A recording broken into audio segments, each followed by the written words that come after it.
कोकणवासियांसाठी आनंदाची बातमी समोर आली आहे। कोकण रेल्वेचे शिल्पकार म्हणून ओळख असलेल्या मधु दंडवते यांचे नाव आता सावंतवाडी रोड रेल्वे स्थानकाला देण्यात आले आहे। राज्य मंत्रिमंडळाच्या बैठकीत हा महत्त्वपूर्ण निर्णय घेण्यात आला। गेल्या अनेक वर्षांपासून कोकणवासियांकडून ही मागणी सातत्याने करण्यात येत होती। अखेर पालकमंत्री नितेश राणे यांनी हा विषय मंत्रिमंडळासमोर मांडल्यानंतर त्याला मंजुरी देण्यात आली। यानंतर सावंतवाडी रोड रेल्वे स्थानकाला लोकमान्य मधु दंडवते टर्मिनल्स असे नाव देण्यात येणार आहे। या निर्णयामुळे कोकणवासियांमध्ये आनंदाचं वातावरण निर्माण झालं असून प्रवासी संघटनांकडून देखील समाधान व्यक्त करण्यात येत आहे।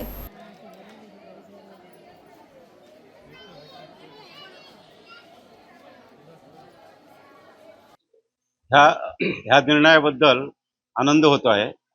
मंत्रिमंडळाचे आणि आपल्या जिल्ह्याचे पालकमंत्री नितेश राणे यांचे, त्याशिवाय दीपक केसरकर यांचे अभिनंदन करतो।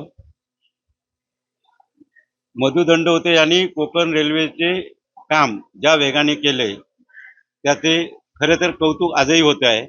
मधु दंडवतेंच्या साधेपणाला आजही लोक भावतायत, आजही उदाहरणं देत आहेत।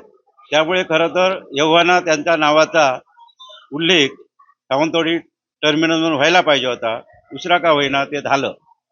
सावंतवाडी रेल्वे टर्मिनलसाठी सावंतवाडी प्रवासी संघटनेने जे अतोनात सतत, म्हणजे आम्ही दोन नाहीत, सगळे आहेत आमच्याकडे, काही आम्ही एकच नाही, प्राईम मिनिस्टर पासून राज्याचे परिवहन मंत्री असतील, मुख्यमंत्री असतील, माजी मुख्यमंत्री असतील, यांना ईमेल पाठवून त्यांना कायमच रेल्वेचे प्रश्न आणि टर्मिनस बाबत जागृत करण्याचा प्रयत्न केलेला होता।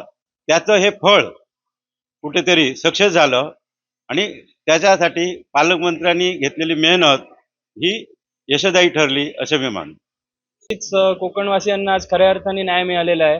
आज कोकणाला हक्काचं टर्मिनस मिळालेलं आहे। त्यात दंडवते साहेबांच्या ह्या टर्मिनसला नाव देऊन महाराष्ट्र शासनाने एकंदरीत कोकणवासियांना गौरवित केलंय। एक सुंदर अशी आदरांजली आज दंडवते साहेबांना मिळालेली आहे। आणि त्यात सांगायचं झालं तर खूप वर्षानंतर ह्या लोक भावनेला आज महाराष्ट्र शासनाने गौरवित केलंय। त्यात मी सगळ्यांचे आभार मानतो, महाराष्ट्र शासनाचे जाहीर आभार मानतो, पालकमंत्री खासदार साहेबांचे आभार मानतो, आमच्या आमदार साहेबांचे आभार मानतो आणि कोकणातल्या ह्या गोष्टीसाठी ज्या ज्या संघटनांनी, ज्या ज्या लोकांनी प्रयत्न केला त्या सगळ्यांचे आभार मानतो। खूप समाधानी आहोत आज आम्ही। महाराष्ट्र शासनाचे आभार।